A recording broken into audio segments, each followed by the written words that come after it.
What's up, AP World students? I'm Amanda. This is High Level History, and I'm going to help you earn college credit for AP World. So I'm going to take you through period 3, that's 600 to 1450 CE. And we're going to start today with key concept 3.1. So go ahead and subscribe to this channel so that you are updated when I post new content, and follow me on Twitter at High Lev History for more tips and tricks to do really well on your AP World exam.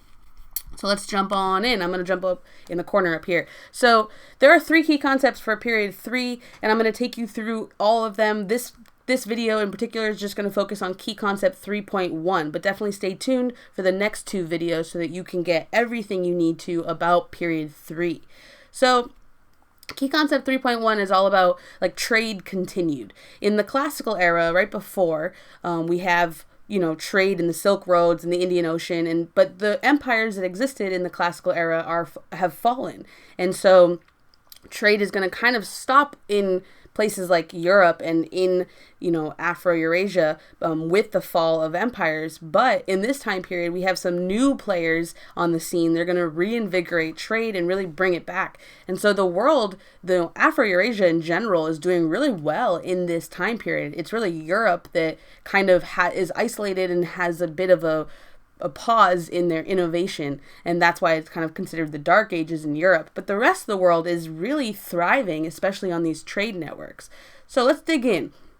Thanks to our buddy Benjamin Freeman over at Freemanpedia, we've got this awesome map, and this is really showing us what's going on in Afro-Eurasia in this time period. So you can see that there's a lot of movement of people, of goods, of cultures. The symbols are all representing different people who are moving around, different languages that are spreading.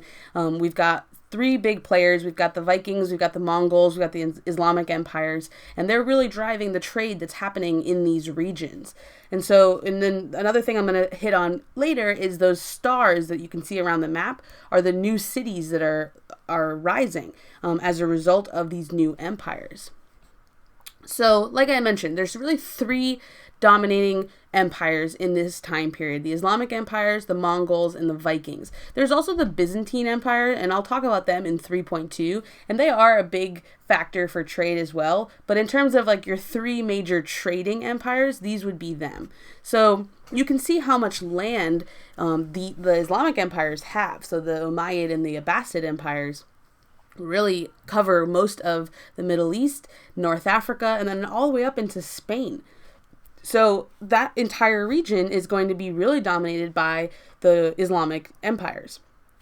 And then, of course, you have the Mongols. The Mongols are the largest land empire that ever existed. They have territory all the way from China to Ukraine, to Kiev. And so all of that region is going to be really dominated by the Mongols, and the trade networks are going to come back to life because the Mongols are able to keep it safe. And then finally, the Vikings. So the Vikings really have a hold on Europe, especially Northern Europe and Scandinavia, but then also through all those different rivers. Their longboats really allowed them to travel through rivers and to dominate the trade that was happening in Europe. So some of the new cities that are rising are like Timbuktu, Baghdad, Venice, and these are coming up on the trade networks that we're seeing. So we have, the classical cities like Rome, like Chang'an, like Athens are declining, but then there's new post-classical cities that are really on the rise because of trade, because of what's happening, because of the movement of peoples. So another thing that we're seeing, another change in this time period, it's a bit of a continuity as well. What's actually being traded on the Silk Roads, on the sea routes, on the sand roads?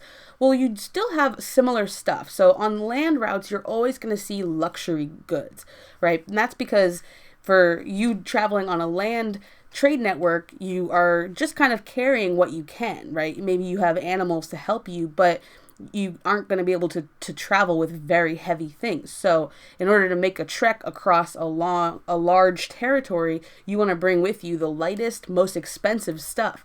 So luxury goods are really popular on land routes like spices, silk, gems. Whereas on the sea routes, you have a boat, so you can put as much as you want on it. And so heavier things like timber or exotic animals will be traded on the sea routes. But in this time period, we're going to have more luxury goods and newer luxury goods as well. There's also several new technologies that are helping to drive the increase in trade. One of those examples would be camel saddles that help you to actually, ride a camel much easier, and that is going to drive a lot of the trade in Africa in the trans-Saharan trade routes. The Caravanserai are another important, not technology, but another important development where they're sort of like the Holiday Inn of the Silk Roads, right? So if you're traveling along the Silk Roads and it's a long journey, you're not going to do it all in a day. So you got to stop and rest. And in these places, people would trade a lot of ideas. They would talk to each other and discuss best practices for trade. And so this is an important tool that was used to make trade even better in Afro-Eurasia. Another major tool as well was just increased developments in navigation. So actually being able to navigate on the sea routes faster and more efficiently. So with things like the compass that's coming out of China, with the Astrolabe that's coming out of the Hellenistic empires, those were Greece and like into Persia earlier in the classical empire, but those are going to get kind of a reboot in this time period. And then also just bigger ships that are safer, can travel faster, can carry more things. So here's an example of the Astrolabe of what it looked like in this time period. And it really just sort of helped to navigate the ships based on the stars. Whoops. Okay, so there's some new economic tools as well in terms of like, how do you pay for this? Trade is not cheap. It's not, not free. You have to actually pay to travel on these routes. It costs money to buy the goods to then go on a trip. So how are people paying for these things? Paper money was a huge change. And this was because, the actual paper money that comes out of China, which was also known as flying cash, is way lighter to carry. You can carry more of it. I mean, think about how much one bill can be worth rather than having a, sack of coins worth the same amount. You're much better off carrying one paper bill. And then also something like credit. Being able to buy something on credit means that more people can buy goods and pay for them over time. And then finally, trading organizations. So like what we're going to see later on, it's kind of a point of synthesis here, with trade networks like NAFTA or CEDAW. There's one in this time period called the Hanseatic League, and that is tying together an alliance of Northern Europe in trade. So here's an example of the paper money of what that looked like. It's much better to carry that around than to carry any other forms of currency. This is much lighter and much easier to bring with you.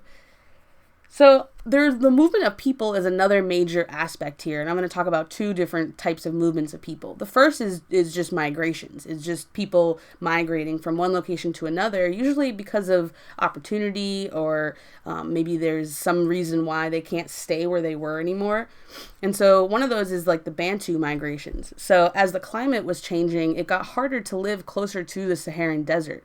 And so the Bantu populations were migrating south. And as they migrated, they brought with them their language, their culture, their traditions. And this is a big influence in terms of African populations, sub-Saharan African communities. So even today, there are a lot of communities in this entire region that can actually connect their DNA back to Bantus. And that is, you can clearly see that's a big portion of land that is dominated by Bantu influence. Another movement of people is diasporas. So a diaspora is just when a group of people are kind of moving out from their original homeland. And so that could be something that's forced. It could be a forced diaspora, or it could be just something that happens because of opportunity. So with the Muslim diaspora that happens, that is more about opportunity, because even though Muslims were, the home territory would have been the Middle East and in North Africa, a lot of Muslim merchants moved out to the trade networks, right? Those bigger cities on the Indian Ocean trade, a lot of Muslims moved outward. And so you get, this is a map of population today, of Muslim populations today, and you can clearly see that Indonesia is has one of, if not the largest Muslim population in the world of any other state. So why are there so many followers of Islam in Indonesia? Well, and it's kind of far away from where it originated, right? And this because of the Muslim participation in the Indian Ocean Trade Network. So you have a much higher percentage of Muslims in Indonesia and India. So you can kind of see where they have moved to. Another example of a diaspora in this time period would be the Jewish diaspora in Europe.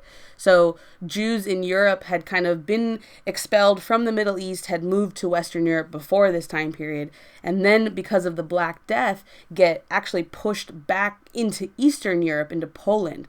They're sort of the scapegoat for the spread of the Black Death for several different reasons. And so as the Black Death hits Spain, as it hits England, as it hits France, you really are going to start to see an expulsion of Jews sent to Poland. And so for the next several centuries, Poland really becomes a very important hub of Jewish communities.